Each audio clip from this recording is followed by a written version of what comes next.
Another Way is Possible is a community-powered podcast from the Nina Collective, exploring what it means to co-create a racially equitable future rooted in belonging, justice, and co-liberation. Each episode invites listeners into the kind of dialogue that sparks change from the inside out. If you are joining us now, my name is Ananda from the Nina Collective. Myself and my partner, Alia, and I are having this beautiful and inspiring conversation with Deepa Iyer, who is a facilitator, organizer, coach, and builder, and creator of the social change ecosystem. Deepa, Ali, and I were looking forward to this conversation. And as you know, the Nina Collective has released what we call the Joy Doctrine, which was a gift from Alia. We hope support our theme of rebuilding through the fire, which is our theme for this year. So thank you so much for being with us today. I was challenged by a leadership coach to get my thoughts on paper. Then I was like, nobody owns joy. Joy is everybody. So I want to share and I want to learn and I want to learn from community. And this is this big. It's not even the splash of the social change ecosystem. And already I'm just like, oh, that's not what I meant. That's not how I want you to interpret it or apply it. I do want to support people. Many of us are exhausted. We care so deeply, but we're depleted. At the same time, I have an altar to my ancestors, and I looked at my father and the work he did and how he fought for this country, and just how disappointed if he were Earthside right now he would be in the things he fought for and the rights that are slowly being rolled back. So I'm curious at how you think about sustainability in this ecosystem. I hear this moving around. I hear stretching yourself to take on different roles. But I'm curious, as we think about joy, if joy has a role in the ecosystem and helping us stay in the work. Thank you so much, Alia, for developing some language that we can all take with us in understanding the importance of joy. I think that, as we sort of navigate the fissures and fractures of our country, and I live in the Washington, D.C. area where these fissures are right in front of us who live in this area all the time. One of the things that I have been thinking about a lot is how we skip over grief and how grief is an essential practice along with joy. I think in this country, we have a tendency to just, let's move beyond it. Let's get over it. I think we did that with the pandemic, which is still shocking to me that we just skipped over it in some ways. When there are anniversaries, we will remember names and people and events. But I think that we're not making space for individual or collective grief to be acknowledged or seen, to be given some language to, and to even be acknowledged before we get to okay, now what's next?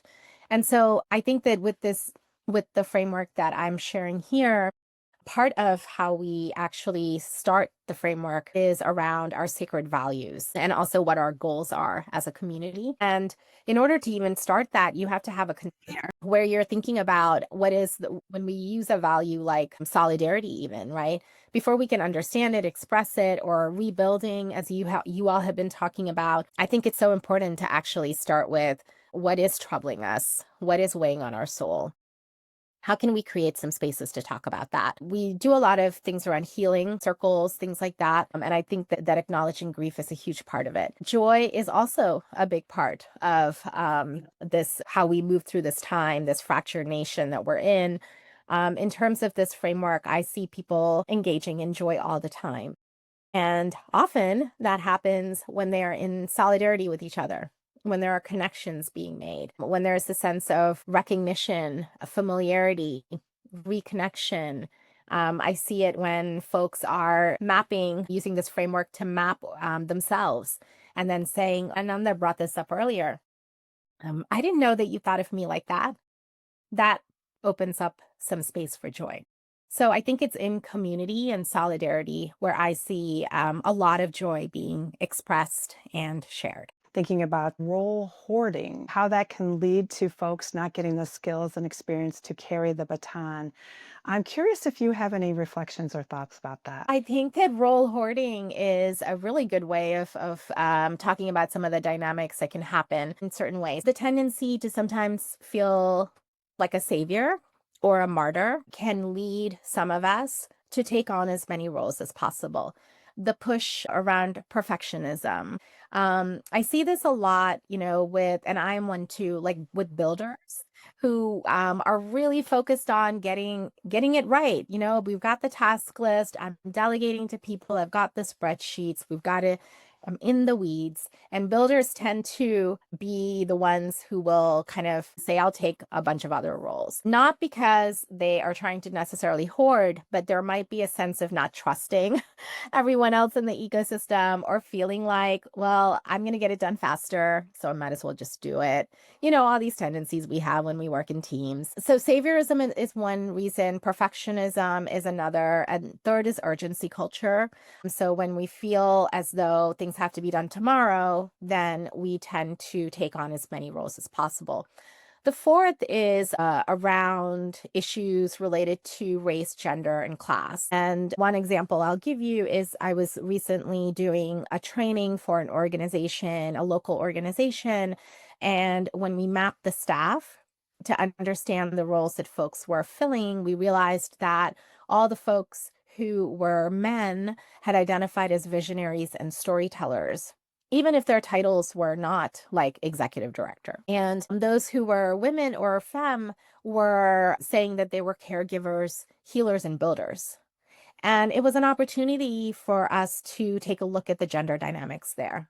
And thankfully, the men in the space, when that was made aware to them and made legible to them, were immediately like, oh my gosh, I did not realize that this is what I was doing. And then they, immediately made some switches and changes when they started doing campaigns or projects or programs to actually think a little bit deeper about sort of what those imbalances were. Another example is around race. I think that especially those of us who have any sort of race privilege, race, color, caste, class, any of those privileges, I really invite us to play the role of the disruptor, because that role is often taken on by the most marginalized who say, wait, that's not the way it should be, or I'm not going to, be okay with that. We need to step up and do X, Y, Z. And it is a risky role. It is a role that can often be reputationally risky or even physically risky. And so what are the ways in which folks can step up? And we've seen this with immigrant children and immigrant parents, where those who have any form of immigration privilege or citizenship privilege have stepped up. And so that's the way in which we can actually very clearly clarify what our role could be as we think about what our privilege and our positionality is as well. I think the gender, race, class analysis is so critical and so important for us to think about. And I'm also curious, like the stories that we're telling ourselves of why we're the ones doing this. We need to be the ones doing this role. Whether, I don't know if it's an explicit thinking or an implicit, but either case, I think that's happening in real time. And then we trust other people. We trust the anandas. We know that Ananda is going to go show up there. We don't need to do that. That's Ananda's role. Ananda's laughing, but I'm serious. And there's other people in the community that we trust to put their bodies on the line. And who are those people? I think he offered a beautiful reflection that right now we're in this space of such scarcity mindset. We don't have enough. We don't have enough power. We don't have enough resources. We don't have enough, name the thing. And what you've offered here is this idea that we can trust and we can have faith in the community, that we have enough here collectively to fill those gaps ourselves. Gorgeous. That is so true. And oftentimes we're not in relationship with each other. And so part of it is, what Ananda will do because you've been in relationship with Ananda for maybe many years. But oftentimes in a lot of communities, we're not talking to each other. And so, it's hard to just believe that so-and-so is going to show up and do X, Y, Z. So part of this framework is about who is in your ecosystem. The first step is what are my roles? How do I show up? How could I show up?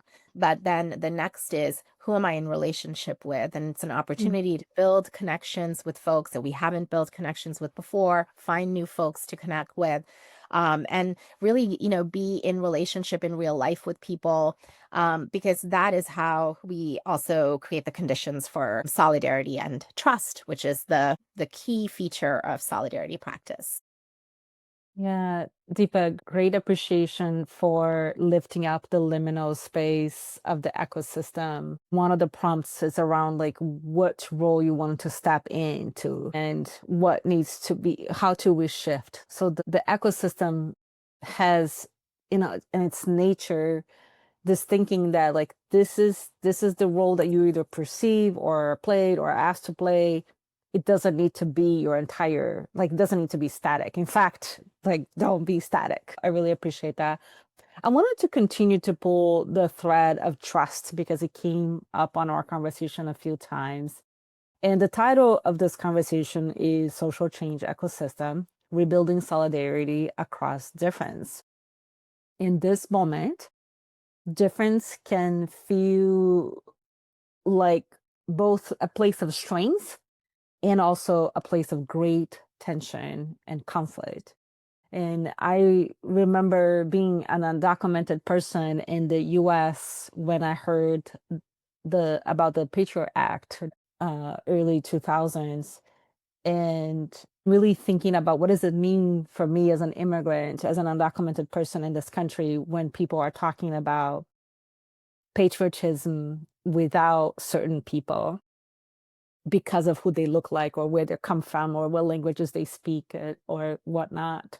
And that cycle feels like it continues to come back in very harmful ways. So what does rebuilding solidarity across differences actually requires of us? And what gets in the way of the solidarity across those differences? Yeah, I appreciate this question. I actually work on a project called Solidarity Is at the Building Movement Project where I work. And what I've learned over the years is that solidarity requires some level of transformation of ourselves, of systems, and of policies and institutions. And that also means that we need to think about where we can take some risks. Solidarity isn't just a buzzword or a hashtag that feels good. It is actually a practice that requires us to take some level of risk. And taking risks can be dangerous right now for many people. So, this is where, again, as I was talking about earlier, some of us might be able to take risks that others cannot. And so, in this time, that might be the biggest question to ask. If I have certain types of privileges, what risks can I take? Can I speak up? Can I post something?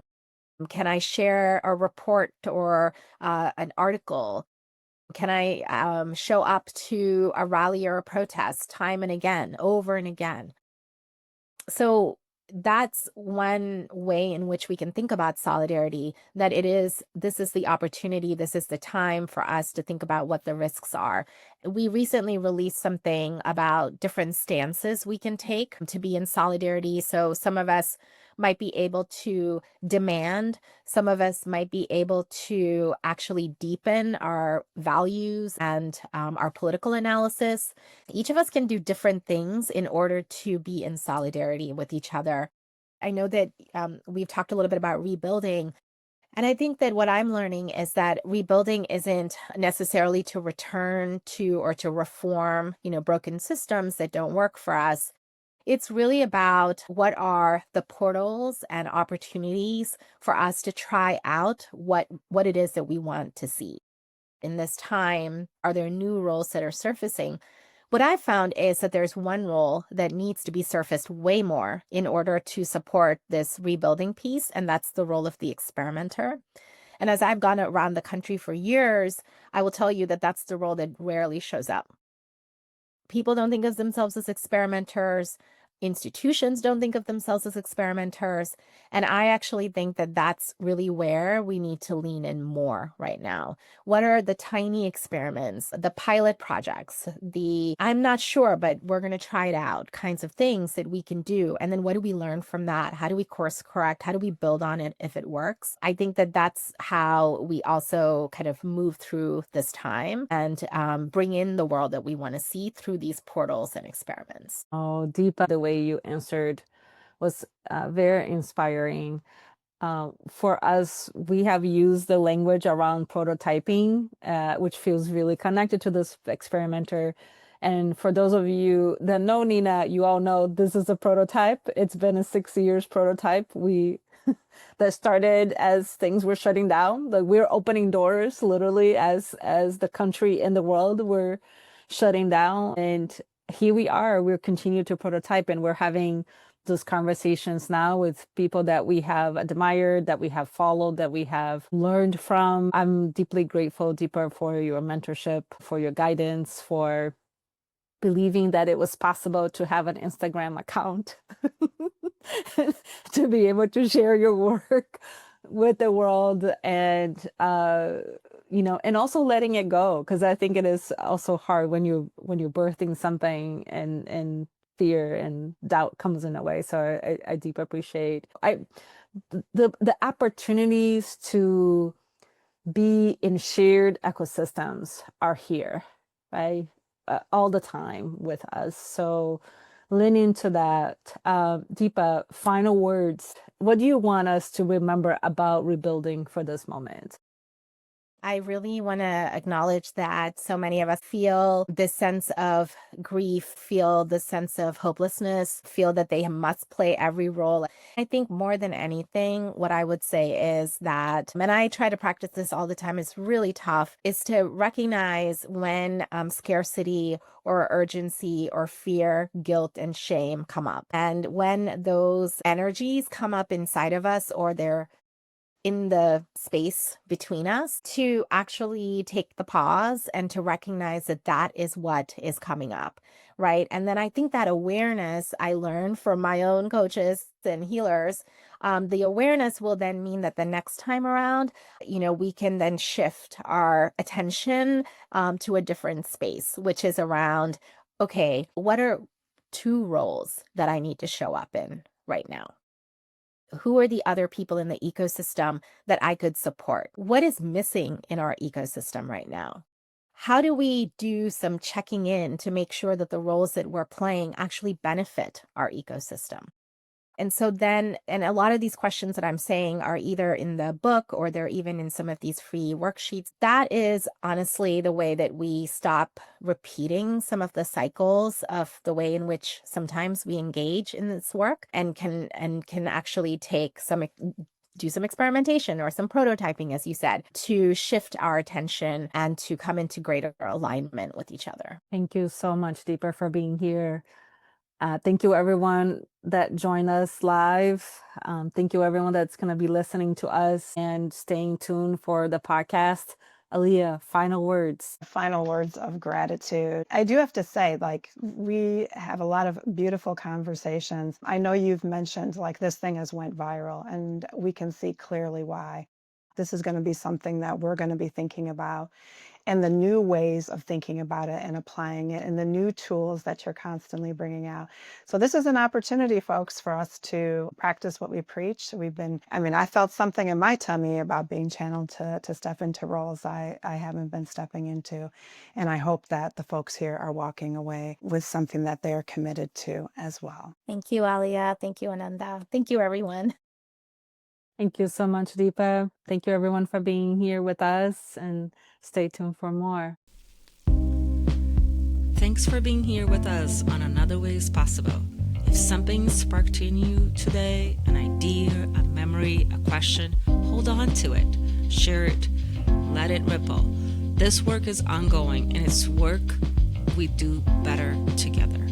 To learn more, join our community of practice, explore the full 5-year brief, or connect with us at ninacollective.com.